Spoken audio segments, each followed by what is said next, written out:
नमस्कार दोस्तों, यूपीएससी अखाड़ा में आपका स्वागत है। दोस्तों, यूपीएससी सिविल सर्विसेज 2019 का रिजल्ट आ चुका है और अब हर कोई जानना चाहता होगा कि जो जो कैंडिडेट सेलेक्ट हुए हैं वो ऐसा क्या करते थे अपने प्रिपरेशन के टाइम कि उनका सिलेक्शन हुआ और फाइनल लिस्ट में उनका नाम आया। दोस्तों, इसी बात को ध्यान रखते हुए मैंने डिफरेंट कैंडिडेट्स के इंटरव्यू सुने हैं और उनसे फ़ोन पे बात की है और उसी के बेसिस पे मैंने कुछ एनालिसिस किया है जो आपको आपके एग्ज़ाम प्रिपरेशन करने में हेल्प करेगा।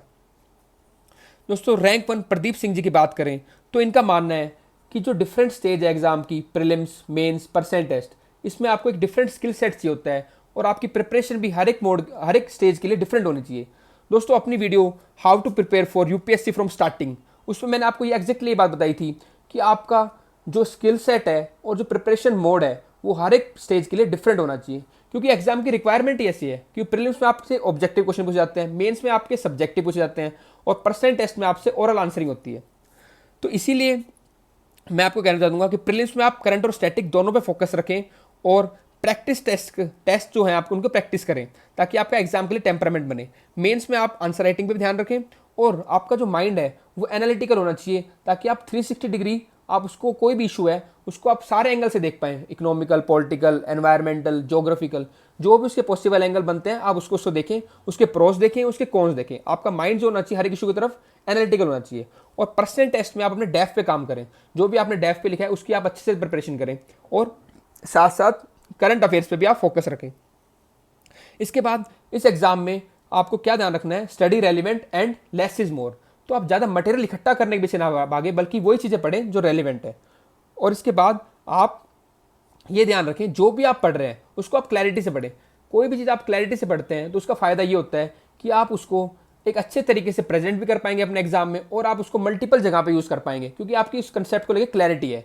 तो जो भी पढ़ें आप उसको आप क्लैरिटी से पढ़ें कि आपको वो चीज़ समझ आ रही है। इसके बाद बात करते हैं रैंक 20 नेहा बनर्जी जी की।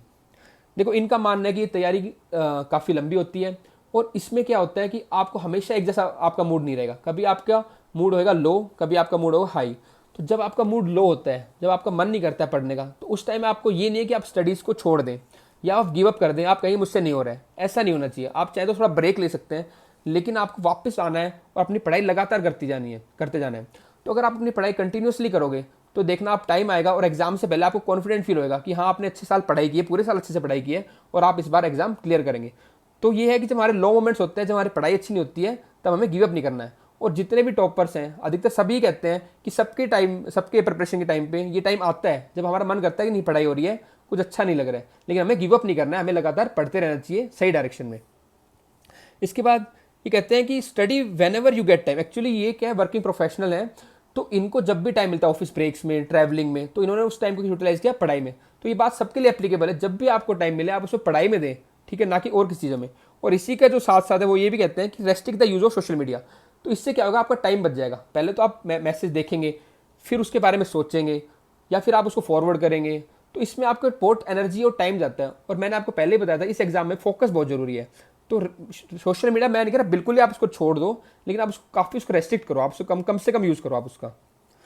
Any one can clear from any optional. तो इनका ये भी मानना है, क्योंकि इनका एक ऑप्शनल खुद इलेक्ट्रिकल इंजीनियरिंग था, तो ये कहते हैं कोई भी कैंडिडेट किसी भी ऑप्शन से एग्जाम को क्लियर कर सकता है।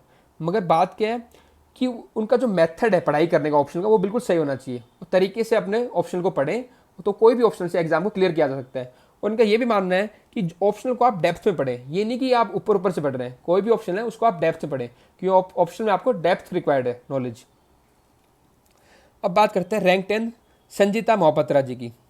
देखो दोस्तों, अगर आप अब मेरा अभी देखोगे 60 डे वाला प्लान, तो मैंने उसमें एग्जैक्टली आपको यही बात बताई है कि आप अपने दिन को डाइवर्सिफाई करो ताकि आपके मोनोटोनी ना आए। और मैंने उस प्लान को ऐसे डिज़ाइन किया है कि आप स्टैटिक भी पढ़ पाएँ, करंट अफेयर भी पढ़ पाएँ और टेस्ट भी पढ़ पाएँ, कर दे पाएँ।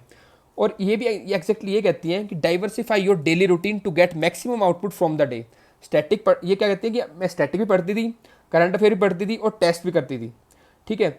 और अपना जो दिन है वो है एक संडे इन्होंने एलोकेट कर, कोई भी एक दिन हफ्ते में जैसे संडे हो गया तो उन्होंने संडे अपना कर रखा था रिवीजन के लिए एलोकेट। तो आप अपने तैयारी के टाइम पे आप स्टैटिक भी पे ध्यान रखें अपने दिन में, करंट भी पढ़ें और टेस्ट भी दें उसमें, ठीक है, ताकि आपका दिन एक मोनोटोनी ना हो आपके दिन में और आप मैक्सिमम आउटपुट निकाल पाएँ उससे। दूसरा इनका मानना है narrow down your sources by making notes. जैसे आपकी एनसीईआरटी होगी, उसके आप 2-3 पेज में नोट्स बना लें। कोई और बुक है उसके आप छोटे नोट्स कर लें। तो इससे क्या होगा, आपके सोर्सेज नैरो डाउन हो जाएंगे और आपको रिवीजन में हेल्प करेगी। तो इसलिए आपको क्या करना है, जो भी आपके सोर्स हैं, जो भी बड़ी बड़ी बुक्स हैं, उनको आप अपने हैंड रिटन नोट्स बना लो छोटे। तो उससे क्या होगा, आपका सोर्सेज नैरो डाउन हो जाएंगे और आपके रिवीजन में हेल्प करेगी। इन्होंने एग्जाम 5th अटेम्प्ट में क्लियर किया है और इनका ऑप्शनल सोशोलॉजी। अब हम बात करते हैं रैंक 26 प्रदीप सिंह जी की। ये कहते हैं कि इस एग्जाम में हमें कोई फेलियर नहीं होता। अगर हम इस बार क्लियर नहीं कर पाए तो हमें एनालाइज करना है हमने क्या गलती की है और नेक्स्ट टाइम के लिए प्रिपेयर करना है और अपने सिलेक्शन को अचीव करना है। तो ये कहते हैं इवन इफ, और फिर भी अगर गॉड फॉरबिड अगर नहीं हो पाएगा इसका सिलेक्शन, तो भी इसका मतलब ये नहीं है कि आपने कुछ सीखा नहीं। आप काफ़ी चीज़ सीखते हैं इस एग्जाम की तैयारी करते हुए। तो इनकी इन बातों से मुझे कोट याद आती है कि लाइफ में आप या तो जीतते हो या फिर सीखते हो, हारते कभी नहीं हो। इसलिए हमें हमारी लाइफ में ये एटीट्यूड होना चाहिए कि हम अपना बेस्ट देंगे और हार तो कुछ होती नहीं दोस्तों, ठीक है। तो अपना बेस्ट दीजिए और आप इस बार नहीं तो अगली बार जरूर एग्जाम को क्लियर करेंगे। अब हम बात करते हैं रैंक 271 आशीष जून जी की। ये मेरे लिए दोस्तों बेस्ट एग्जाम्पल है परसिवरेंस का, क्योंकि इन्होंने अपने लास्ट अटैम्प्ट यानी कि 6th अटैम्प्ट में इस एग्जाम को क्लियर किया है। ये बताते हैं कि ये जब भी पढ़ते थे अपने साथ पेन और कॉपी रखते थे। तो इससे क्या होता था कि इन्होंने जैसे कि आप पढ़ाई की और फिर उसको रिवाइज करने के लिए उसको लिखते थे। तो लिखने से दोस्तों क्या होता है, ये आपकी मेमोराइज करने में आपको हेल्प करते हैं चीज़ें और आपकी रिटेंटिविटी बढ़ाता है। तो जब भी आप पढ़ लिया आपने, फिर आप उसको बंद करो, फिर आप उसको नोट डाउन करोगे, आपको क्या क्या चीज़ें याद आ रही हैं। इससे आपकी मेमोराइज पावर, मेमोरी भी बढ़ेगी और दूसरा आपको रिटेंटिविटी भी होगी। दोस्तों ये तो मैंने आपको बताया डिफरेंट टॉपर्स के व्यू, और आई होप आपने इस वीडियो से काफ़ी कुछ सीखा होगा दोस्तों। लेकिन मेरे दिल की इच्छा ये भी है कि नेक्स्ट टाइम आप में से कोई टॉपर हो और मैं खुशी खुशी आपके बारे में बताऊं। ठीक है दोस्तों, इस वीडियो में इतना ही। अगर आपको ये वीडियो अच्छी लगी तो इसे लाइक करें, चैनल को सब्सक्राइब करें और अपने दोस्तों के साथ शेयर भी करें। और अगली वीडियो के नोटिस के लिए नोटिफिकेशन बेल को अभी प्रेस कर दें। थैंक यू दोस्तों, नमस्कार।